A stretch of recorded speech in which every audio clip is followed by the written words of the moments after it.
that we don't have in this other airplane. So if the weather's right, I'm going to fly it down there, and Bernie Winsenberg, who owns his own plane, will pick me up down there and bring me back. We aren't going to get that other plane until we get this one down and raise a little cane with them down there to finish the deal so that we can get our plane. They've traded off 3 older model CAP planes for a couple of newer model ones, and we're supposed to get one of the newer ones.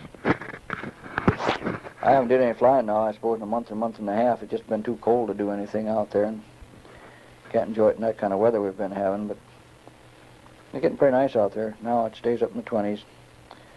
Every day we're that much closer to spring. This new daylight saving time is kind of rough in the morning, getting up in the dark and going to work, but I'm getting used to that now. Of course, it's nice to be able to come home at night with the sun still shining around here. Days are getting longer each day, so won't be long I'll have to get that seed cattle out and get serious about it. I haven't made up my mind yet if I really want to plant a big garden this summer or go fishing or what I want to do. I really want to go fishing. But with everything the way it is, maybe a great big garden would be the best thing to monkey with. Then, of course, Nita and Bruce are coming home in August, and they wanted to come home in August and get in on the gardening, and Nita wanted to help do some canning, take some stuff back for them, so I don't know. Time will tell what we do. Maybe I get to fish and do both, who knows. Nita got a lot of different material for Christmas, and she's been sewing like mad out there. She loves to sew, and she's got a good sewing machine, and she's good at sewing. I guess she's making Bruce a complete suit, and I don't know what all she's making for herself.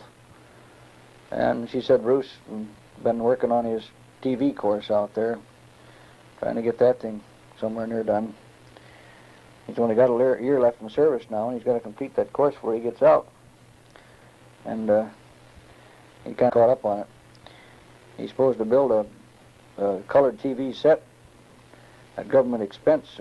That's his last project. And the only expense to him will be the cabinet he puts it in. It's supposed to be about a $600 set when he gets through, so he's getting kind of anxious to get to that. And I suppose Nita's getting anxious for him to do it, too. I've just been doing a lot of thinking lately and praying about this question that you brought up when you were here about whether we'd know one another in heaven when we get there or not. And you know, some of these spiritual things are so simple that they almost become a stumbling block to us at times. You know, God's seen fit to give us our free will here upon this earth to make our own choices and decisions as we seem fit. And that's the kind of a creature that He created. He created us that way. And He's not going to turn around in heaven and make us a creature that He created. He created us that way. And He's not going to turn around in heaven and make us a bunch of dumb robots up there that don't know our left hand from our right hand. They just stand around and yell hallelujah all the time. He can create those anytime He wants to, and He doesn't need to take his creation that He did down here to do it either. So we're going to have an ability up there to think. We're going to have a greater ability up there, I think, than we have here, because we aren't going to be hampered by that fellow called Satan who's all the time trying to muddle us up. And we're going to be able to love a love that Christ tried to show us when He was here. I don't think that our love for our loved ones is going to be less. I think our love for our loved ones are going to be greater up there. And we're going to recognize one another, not only one another, but probably we're going to know everybody, and we're going to love everybody with a greater love than we've ever loved anybody upon this earth. Now, we know that He told that woman who had 5 or 6 or 7 husbands, whatever it was, that she wouldn't be anybody's wife in heaven because there wouldn't be any marrying up there, and that part's all right. There won't be any marrying, there won't be any producing of children and growing a generation of new generations up there. But I'm sure that we will be perfect. Our bodies are going to be perfect, uncorruptible. They're going to be forever lasting. There's not going to be any sin or any sickness or anything up there. So consequently, our love is going to be perfect. And our knowledge is going to be perfect. And we're going to know everyone, and we're going to love everyone with probably a greater love than we do here upon this earth. And I'm looking forward to that day. And nobody's going to convince me, I don't care how hard they try, and I think it's Satan who does the trying mostly, And I'm not going to know my loved ones up there, and I'm not going to know anybody up there, and I ain't going to have the ability to think that I'm going to have time to sit down for 1,000 years and visit with anybody I want to. And I'll prove it someday. Wait and see. The scripture says that he shall wipe away all tears. Well, I don't doubt one bit but what there will be certain memories that we have of maybe our life here upon earth, or things that happened, or people we knew or something that are, probably these memories may be blanked out. I don't know. But when they are blanked out, it will leave us in our minds and bodies in a more perfect condition than it was before they was blanked out, I believe. And I'm just trusting in the Lord to work this thing out to His satisfaction, and I think His satisfaction will be for our satisfaction. We're His creation, and He loves us, and He wants everything for our very best. And though we don't always think it is, we give Him a chance, He'll work it out for us, and He wants everything for our very best. And though we don't always think it is, we give Him a chance, He'll work it out for our very best, too. I have the faith to believe that if I don't ever get to see you here again on this earth, that by God's grace and His mercy and His love, that I'll see you again soon up there, and we'll be able to have a great time rejoicing, and we won't have to worry about goodbyes anymore again. And I'm really looking forward to that day, actually. Things here upon this earth, though they're enjoyable at times, and times they're full of misery, or really there's nothing here to hold a person back. I'm really looking forward to eternity with Christ and with my loved ones and so forth. It's whatever God has laid out for us to do, and I'm sure it'll be good. The eye has not seen and the ear has not heard. The one on the rim of the Grand Canyon and look down in it and just can't even surmise the wonders of such a thing as that. And then think about it that it's probably a mediocre thing compared to what God has prepared for us up there. No comparison at all. So really this world has nothing to offer for us. We have nothing but joy and hope ahead of us, and I'm looking forward to it. I know you are too, and I got my faith in the Lord. He never fails. We read the scripture and we wonder about how the Lord can work out all these different prophecies to come to pass. This one about the mark of the beast has always been a good topic of discussion for many ages. And you wonder how you're going to get people to take the mark and so forth. Well, you can see it coming in from all sides. Everything is working out towards one measuring system. Right now the United States is in the midst of converting over to the metric system, because the rest of the world practically is on their metric system.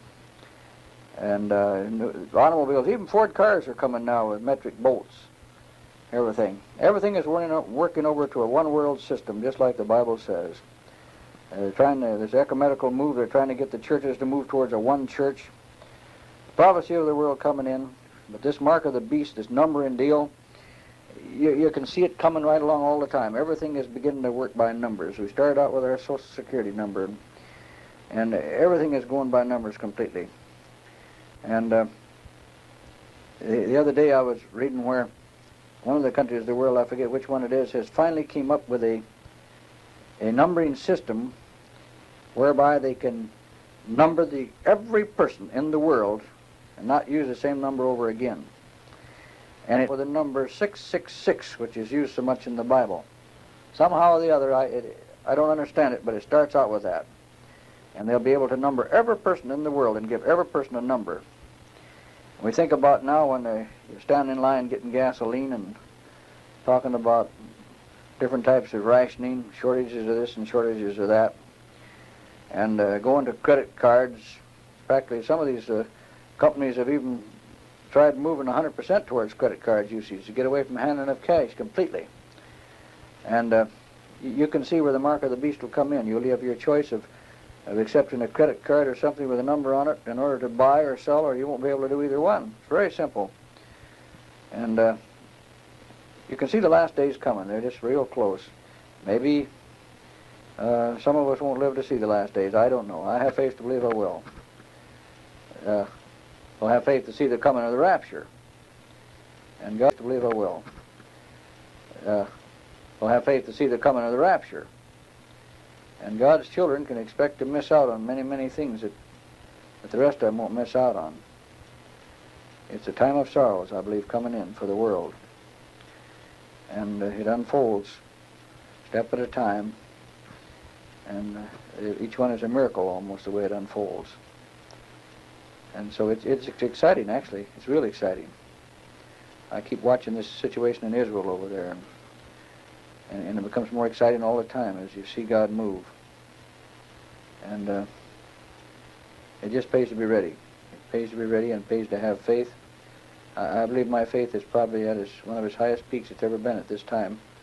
I somehow or the other got faith to believe that if I looked out the window and the sun was shining and God said it was night, I believe it was night. Somehow or the other I didn't see it right. I believe it was night. And that's what counts. He says we've got to have faith as little children. That's what it takes. A little child doesn't take time to try to figure things out, how they happened or why they happened or why they don't happen, but he just goes ahead and believes, and that's the kind of faith we're to have. And I have that faith to believe tonight. Well, how's that for a sermon? Well, something I was thinking about anyway. And I enjoy thinking about it anyway. You know, if I just keep moving at it here, I may get this tape full tonight and get a chance to mail it out tomorrow. I really didn't expect to get it full. But I see it's only a 40-minute tape, and I've only got about probably, 5 minutes or so left on there. If I can find something to talk about for 5 minutes, I'll have it made. Scary you'll probably get back there so fast to you. And I ordered some white paint at Sears and Roebuck today, 3 gallons to be exactly, something like that. And it's regular white latex paint. So it'll probably be in about Monday, and then next week I'm going to, hey, hear that, would you? There's your cuckoo clock telling you 10 o'clock here. That kind of familiar sound to you? Anyway, when I get that paint Monday, I'm going to start trying to figure my time here and get busy and paint on this living room and dining room here. I'll have all the paint on hand then, and I would like to get it done before Marion gets back. And if she don't like it, there's nothing she can do about it. But if she was here and I was painting and she didn't like the color, maybe I'd have to stop and try to do something about it. I just want to kind of freshen it up here. Eventually, if I continue to live in this house, I want to do some paneling instead here, but I don't know, we keep toying with the idea of selling the house and buying a trailer or a building or doing something or the other. Not really rushing into anything. Too much work and start rushing into things. 10 o'clock news should be on, but I ain't even bother listening to that tonight. I know about what they'll say. Haven't got that 18-minute gap in the tape figured out from Nixon yet. And Kissinger's over there running back and forth trying to make peace and this and that and whatnot. And the weather's going to stay mild for a few more days. And I'll be about the size of it. Be sure and buy your corn from somebody because it grows better. Well, as long as I don't have to drink that dumb greasewood tea you're drinking, I'll be all right. I listened to you on that tape drinking that greasewood tea. Boy, I don't know if I could get to the point. One little sip of that finished me off that time. I don't know what I'd drink most anything. I think I could eat Limburger cheese quicker than I could drink that dumb stuff. I'd have to be awful thirsty anyway. That football game I watched there on Sunday was the Minnesota Vikings professional team playing the Miami Dolphins professional team in the Super Bowl down in Texas. And the reason I was interested in that was mostly because Harvard Kings Riders boy Doug, he plays on the Minnesota Vikings team now, a professional. Graduated from college last year, and he's playing professional football for a while. He's a real big fella. And seen him catch 2 or 3 passes. He plays end position and he catches passes from time to time. I've seen him catch 2 or 3 of them on the game there. Watched him run, catch them. Kind of excited in seeing somebody like that because I deer hunted with him about 3 or 4 years ago there.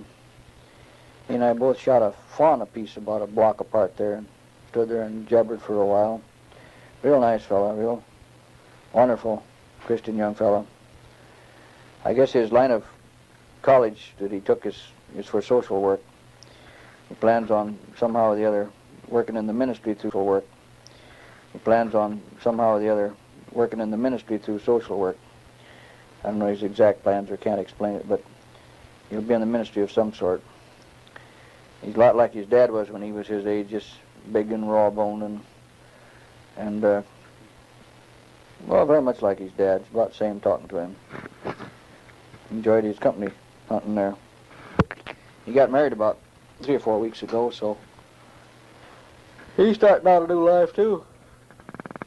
Well, it don't look like I'm going to complete this tape tonight. I've about run out of gab, and there's 3 or 4 minutes left on here yet, so maybe I'll just set it to one side and get a chance to add something onto it tomorrow that's be of importance that I can tell you before I send it out. So, good night. Well, here it is, Friday evening, almost 10:30. I just finished looking at the paper for about 5 minutes, and I thought maybe I could finish this tape off here. I came home at a little after 5:30 and had my supper, and was back down and met Jim at the store at 6:30. We took his truck in the back end there and changed that manifold that was cracked on there. That's always quite a job. It takes about 3 hours usually to do it. And in the process, we found that he had some heater hoses that were all rotten and cracked, and we changed those. And air cleaner was all dirty, and we cleaned that out and a few things. Added some antifreeze, and he was a little low, and got it all in pretty good shape again there. So when he drove away from there, it sounded like it was running like a new one again for a change. So I got home here, I suppose 5 minutes after 10 or so, and got the paper in. Fed the dog first, got the paper in, sat here and read for a little while, and thought I'd try to finish this up here. Not too much new happened today around, except that it was a beautiful sunshiny day. It got up in the 30s, I'm sure. Water around every forecast is, but it doesn't look like or feel like outside like it's going to change any. Hope it don't, because all going well, I'd like to try to fly that older airplane of ours down to St. Paul tomorrow, get it out of our hair.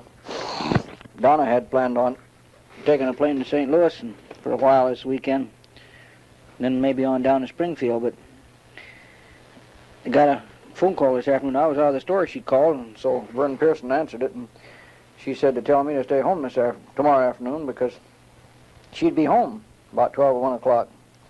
So I don't know what changed her plans or what she wants to do or anything else, but she better be here early enough or she won't find me because I'll take out of here. She changes her plans so many times. One time we got 3 letters in the middle of the week, and all 3 letters had to change of plans. So I just can't keep up with her plans, and I'm not going to try to either. I still have my supper dishes to do there and clean up yet, but at least I won't have to put up a lunch for tomorrow. Because on the Saturdays when we work, well, we usually take turns by and we send out and get about 8 pieces of chicken and some fried potatoes or something or the other, and have a bottle of pop down there together because we usually have to eat on the run, stay right in the store. So I don't know. At least I get out of that work tonight of fixing up lunch for tomorrow. But I'm not going to get out of fixing those dishes there. I won't dare leave them because if Donna comes in and finds those, she'll be kidding me about leaving my dishes lay for her. I'm not going to do that. You talked about getting your car filled with gas and how hard it is standing in line and so forth. We actually wouldn't know there was any kind of a shortage of any nature on around here in the way of gas or fuel oil or anything. They got more fuel oil than I know what to do with, and you can go to any gas station you want to and get a full tank of gas anytime you want to. Even on Sunday when they're supposed to be closed, there's 2 or 3 stations around town that's wide open. So we don't know there's any shortages here at all. Backup light lens that was broken out. It was that way when I got it, and I'd ordered one. Took it over to the garage when it came in there and told them to put it in, and then also the light behind the clock and the light behind the heater controls was out. I had stood on my head under there and tried to look all over and couldn't find nothing anywhere. So I told them to go ahead and slip those in. I didn't figure it'd take too much job to do it if I knew where to look. Well, as it turned out, the one behind the clock, they had to tear half of the air conditioning ducts and stuff out of there to get at it. Before they got through, they had an hour's work in there. And then that stupid little backup light lens turned out to be a fancy devil. It cost $6. And then they had 3 bulbs involved. So before I got through, I paid over $15 down there just to have them lights fixed there. Kind of a surprise to me, but I guess I'm not hollering. It's shaped the way I want it now anyway, at least. My pocketbook may be a little flatter, but it's in shape the way I want it now. I can to me, but I guess I'm not hollering. It's shaped the way I want it now anyway, at least. My pocketbook may be a little flatter, but it's in shape the way I want it now. I can see in there better. The way it was, I was having to turn on the dome light every time I wanted to look at the clock or check the heater or move the heater around. Now I'm going to say my goodbyes here too now because she's going to come to us.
I'm lonely at work or at play, for today I've left me who's a crowd.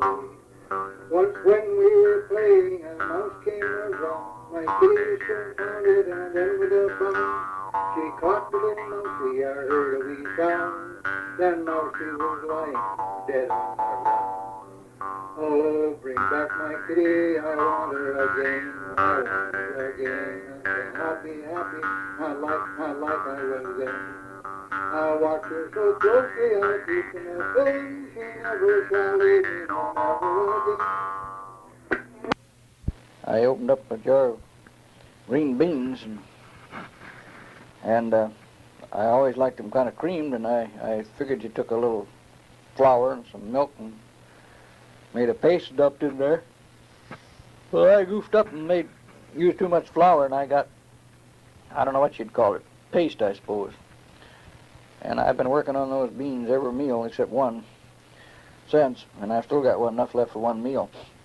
They don't taste too bad. I'll kill them off, but I won't start another quart of beans for a while, I promise you. I feel a little bit like them now, like you did when you was having to cut them up and get them ready for canning. Anyway, I do my dishes up right after I eat, so I don't have any of that staring me in the face for piling up iron when she does get back home. So that takes me considerable time. Last night I was invited over to one of the fellas' house after work for supper. Had a meatloaf over there and a few things that I hadn't been eating. I get a little variety that way. I didn't go to prayer meeting like I usually would have. I was tired when I came home, and so I wrote Nita a letter, I wrote her a letter, wrote Marion a letter as I'd got one from her down there. And also went to bed and did a little reading in the Bible before I went to sleep, so it must have been pretty close to 10, 11 before I really got to sleep. I think I'll hit the sack a little earlier tonight. I can use a little extra sleep. Our weather's been real mild in this last 4 days. Looking at my diary here. 4 days now it's been up in the 20s. Maybe even up close to 30s. 30 once or somewhere along in there. Hope it stays that way for a while to cut down on the consumption of fuel up in this country, though they tell us that fuel oil in our area up here is plentiful, very plentiful. But gasoline is in a short supply, though we haven't really noticed it yet. You can still drive in any gas station in town you want to and get a full tank of gas. You don't have to stand in line to get it either. Of course, as you remember, we had 40 or 50 gas stations around this town for about 8,000 people, so you can see why there's no big jam in any one place. But right now I'm paying, I think it's 40 and 9/10 cents per gas down at the Super America station. Jim filled up last Friday at Fina over here, where he usually gets, because they're cheaper than most anybody in town, and he paid $46.9. Didn't realize it until after he got his tank full. At the same time, I was filling up over at Super America for 40 and 9/10. So he said he's going to watch and look around a little bit now. I'll hang with Super America because I think they'll have gas when the rest of them are out anyway. Tuesday night I took the dirty wash around here and went down to the laundromat and did a couple loads of towels and underwear and handkerchiefs and socks and junk like that. Didn't touch my shirts yet. I got 4, 5, 6 shirts here now. It's got to be done. But one of the fellows' wives has volunteered to iron them for me. She said bring them over, she'd wash them too, but I won't do that. I'll take them down to the laundromat and wash them and hang them up on hangers, and then I'll drop over whatever's too wrinkles me to wear. Let her iron them, as long as she wants to anyway. So I'm getting by pretty well. I threw my clothes into 2 washers and took into the grocery store and moseyed around for about 15 minutes, picked out a little bit of this and that I could use, and got 25-pound sack of flour for $3.39 could use, and got 25-pound sack of flour for $3.39, which was supposed to be a bargain, and 1.5 quart bottle of Wesson oil for $1.18 with a coupon, and some toilet paper with a coupon was supposed to be pretty cheap, and this and that and whatnot. I look at the papers and the junk that come in here, and I've been cutting out these coupons that I think Marion would go for and kind of start piling things up a little bit so that there'll be plenty of it on hand when she gets back. I'll probably have to quit pretty soon, though. I got enough of everything now. Monday night was our regular CAP night, but we had a couple of Air Force films up at the courthouse we went up to watch. I only stayed there till about 9 o'clock and came home. I can find plenty to do around here between throwing papers away and sacking up garbage and hauling it out and feeding dogs and all those things I was used to doing, plus a few things I wasn't used to doing. So I feel more comfortable here in the evening instead of catting around. Last Sunday was a regular Sunday for me. Went to Sunday school and church, and then came home and fixed my dinner, and then I went over to Bob Schultz's for a while in the afternoon to watch a football game on TV, and came home early. Saturday morning, I slept in till 9:30. Only ate one meal that whole day. I didn't even get hungry till about 5 o'clock in the afternoon when I made myself a big old hamburger steak about as big as a regular steak. I'm through frying meat. That's just a waste of time and getting things dirtied up. I put everything in the broiler and I broil everything. It works so easy that even a dummy can do it. And I just take a pan, shallow pan, and throw it over, and it comes out real good. It's a whole lot easier than frying on top of the stove and splattering everything up and having it burn in the pan. Works out real good for me. Anyway, during the day I picked up all the empty bottles around here and different things that I had scattered around, put everything away, took everything down to the grocery store and got rid of all the bottles and things I didn't need. Got the house spick and span, vacuum cleaned, and got everything all spick and span here so that the way I'd like it to look when Marion gets back. Now I'm trying to keep it that way. Just don't put anything around, just keep everything just the way it is. So she comes back, it won't be too bad looking. Last Friday, the 11th, is when I took Marion to Minneapolis to go home to St. Louis. I worked till noon, and I got off, and Jim volunteered to go with us so that I'd have somebody to ride back with me in case I should have any kind of trouble, as it was still about 1 o'clock or something. Got down at the airport, got Marion on the airplane at 4:45, and then Jim and I putzed around the airport for a little while there, and went over to Donna's house, got there just about the time she did from work.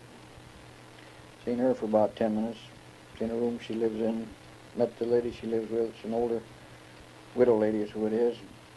Real nice district in Hopkins. It would be on the east side of Hopkins, almost to the railroad track, and then south, 3 or 4 blocks, and then east 1 block where she lives.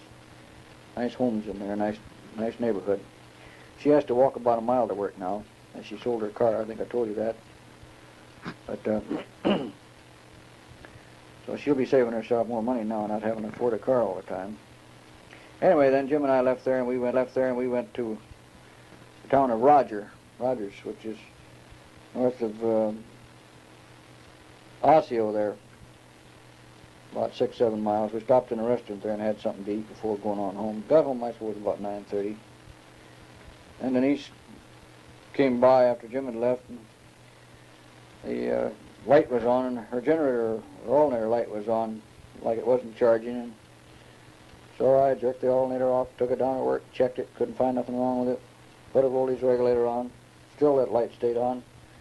Gave up in disgust and made her appointment with her for Saturday to bring it into one of the garages, and all it turned out to be was just a dumb fuse out in the car. Wouldn't have taken 5 minutes to fix it if I'd known what it was. But that's life. Anyway, got it running all right for her again. It really was charging, just that light was on. Didn't make any difference. Oh, later in the evening also, Nita, about 11 o'clock when I crawled in bed, Nita called. She just, I suppose, was a little lonesome, wanted to blab. Anyway, she's got all 4 of her wisdom teeth coming in at one time. And she wanted to know if I should maybe make an appointment with her with the dentist here in town next August, because they plan on coming home next August. Let him pulling all of her teeth out here, but I told her I thought that was kind of dumb. She should get them pulled out there. Maybe 1 at a time instead of 4 at a time. Maybe she would need to have them pulled. Maybe they'd be all right for a while. She'd be able to chew on them. I don't know. But anyway, I talked to her about that idea. She did say, though, that Seth has his first tooth coming in, but instead of coming in the front, it's coming in the back. Don't make sense that he'd be cutting a back tooth unless he's got sympathy pains with Nita and cutting a wisdom tooth already or something. Anyway, she said he stands up just about all by himself. He rolls over on the bed by himself. And let's see what else. Anything else that smart boy does. He rolls over on the bed by himself. And let's see what else. Anything else that smart boy does. No, I guess I can't think of anything. Just that tooth and rolling over and standing up. Anyway, he's growing. Giving him plenty to do anyway. Keep him busy. That's good. Oh, let's see, what else now? Marion said in her letter that her mother is very weak. She spends an awful lot of time in bed. She can't hardly get up and do too much before she gets weak. She goes back and lays down again. So she mostly lays around and watches TV, I guess. Also, she has trouble breathing at night when she tries to sleep. She has to get up and sit for a while because she can't breathe. I think that's probably the fact she's so heavy has something to do with that. I don't know how she could, fat as she was, she could ever breathe anyway when she'd lay down. But anyway, she makes a lot of noise in her sleep. And Marion hadn't been able to sleep too well, all that noise. She's having quite a nervous struggle of the whole business down there. Trying to do something for them and not being able to do much of anything. Her dad, I think, spends more time worrying about his own problems than he does over her mother. And he worries because her mother's sick and can't help him do anything, and he shouldn't be doing anything. They should close that dumb store up and live on their Social Security, but they won't do it. They got to have the door open and make a nickel here and there, or sell a nickel worth of stuff, and probably sell something for a nickel they paid a dime for. Well, I guess that's life to them. If they gave it up, it'd just be like quitting, and they'd lay down and die for sure then. So they must enjoy it. They wouldn't keep doing it, that's all I can say. I suppose Marion has to stay down there if she can take it anyway, till about the 1st of February. I told her to stay about 3 weeks if she could. She might as well make a real good long visit out of the whole thing before she comes back, because for this summer, don't know what to do the way all the situations are. The gas situations and everything else, economy, you guys can't hardly make any plans from one day to the next. Just live it one day at a time and do the best we can, I guess. That's it. Our washing machine had started leaking from the bottom before she left. She'd had to do her last washing downtown, a laundromat. So I had the man out today to check it, and he says it isn't worth fixing. It run up close to $70 to fix the machine, and I certainly am not going to put $70 in an old machine. That machine must be close to 10 years old now. So I suppose when Marion gets back, we'll have to go pick up another new one. No real emergency, because it's only 5 or 6 blocks down here to the laundromat, and that's just as easy to do the work almost as it is here. So we won't worry over it for now. Dryer works good, and that's what counts mostly. Just when the kids are home all the time, so it isn't that big a problem. Sounds like that autobiography of yours is getting big enough to make a big book out of. You will probably eventually maybe have to get the thing published or something the other, like Lucille did with Uncle Jim's. Anyway, if there's a lot of people want to read it, you'd almost have to have several copies or something in order to let it get around. Of course, there are these copy machines around places where you can get these, you can make copies of that thing without too much trouble or too much expense. That's photographic copies I'm talking about. I need to have a few extra copies. Anyway, there. Sounds like a lot of work. I'd certainly have to have more ambition than I got now to start writing a autobiography, even for my little old few years. Don't wear yourself out too much there and get yourself all fatigued and back in the hospital again over trying to write a book. You probably got more stuff in that book now than you need to make a book almost. Glad you enjoyed the cheese assortment. I got the assortment of tea in here the other day, and Marion's kind of a nut on tea, so she'll really enjoy that. I enjoy tea too. I'm not a guy that'll go out in the kitchen and make myself a cup of tea, but somebody makes it for her and drags it into me, I drink it and enjoy it. So she'll really enjoy that when she gets back. She likes to try different types of teas and drinks and so forth. Don't think Donna will be up this weekend. As she had plans that if everything worked out, she was going to get Friday off, and she was supposed to leave tonight by airplane after work to St. Louis, arriving about 8 o'clock there. And then I think tomorrow sometime, or Saturday, she was going to go on to Springfield, Missouri, and sometime, or Saturday, she was going to go on to Springfield, Missouri, and visit the kids down there that she was in school with. She still wished she was down there at the school. The only thing that keeps her from being there is finances. And I think the way she talks, she's getting that worked out too. She may go back to school next year there. But anyway, she was going to spend some time down there and then come back Sunday to go to work on Monday. She kind of felt like a rich woman there for a while. She sold her car, and she had paid, I think, $700 for it, and she sold it for $850. Of course, she had put close to $100 in expenses in it, but in the meantime, she'd paid 3 or 4 payments on it too. So anyway, she had pretty near $1,000 on hand there time she got her car and her paycheck. So she was paying bills like mad and getting everything pretty well caught up. And I think she wound up with enough left over that she was going to treat herself to an airplane trip. I'm not sure if she's ever been on one of them jets before or not. She's been up with me a couple times or so in an airplane. The last time I took her up, she wanted to go up and to do some stunts or something or the other. So I didn't do anything real radical, but I gave her a little wild ride, all right. She really got a big thrill out of that. She enjoyed that a lot, and I guess I could have got wilder with her too. I maybe should have, I don't know, but I was taking it easy on myself too.